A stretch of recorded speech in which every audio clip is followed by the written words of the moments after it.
Today on the show, we take note of the Samsung Galaxy Note. Hey, they can't all be winners.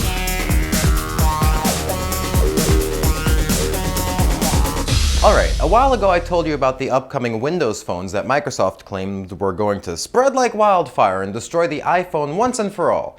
They even had an iPhone funeral. What fun. I claimed that nobody would care, and research firm Gartner seems to prove I was right. In the fourth quarter last year, Microsoft's phones only held a 1.9% market share, beaten by Bada OS, which is from Samsung, and I seriously have never heard of it. And it beat Microsoft.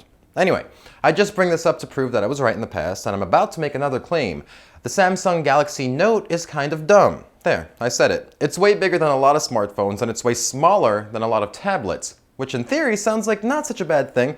Best of both worlds, right? Well, not really. If it's too big to fit in your pocket, what's the point? And if the screen is that much smaller than a tablet, who cares? It's like boobs. It's nice if they're a little bigger, but you don't really notice unless they're much bigger. Maybe that's a bad example. But anyway, the Note runs Android, of course, and has a stylus. And as Steve Jobs put it simply when introducing the iPhone, we're going to use a stylus. No. No. Who wants a stylus? You have to get them and put them away and you lose them. Yuck.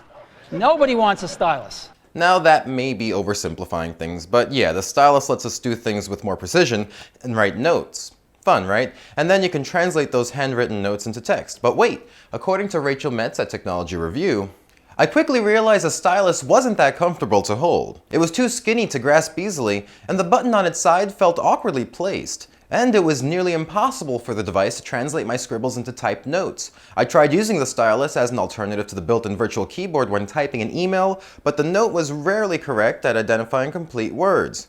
Really? You're gonna come out with a phone that uses a stylus and it doesn't even do that well? Finally, I think complexity is also pretty important. The iPhone as a brand is super simple. It's almost a joke when compared to other phones. Just today, on one website, Engadget, there's these new phones. HTC One X, Nokia Lumia 610, the Panasonic Aluga Power, ZTE Orbit and Quad-Core Era. What the hell are these phones? If you're not a technology reporter, there's no way you're going to be able to stay on top of every phone and really get a feel for them. So while everyone else is throwing letters and numbers together to make new phone names, Apple, the guys who really started this whole smartphone revolution, is keeping things pretty much the same. It's still an iPhone, kind of has a similar menu, you can get comfortable with it, and it doesn't have a stylus to lose. Anyway, while I'm not saying the iPhone is the best smartphone out there, I am saying that the competition has to come up with a way to streamline things and actually make improvements, and not just add buttons to an iPhone to come up with products, or they're going to be just as forgettable as I bet the Note will be in the long run. But I could be wrong. That's all for this episode of TechSpang. Thanks for watching. I'm James Papadopoulos, and I'll see you next time.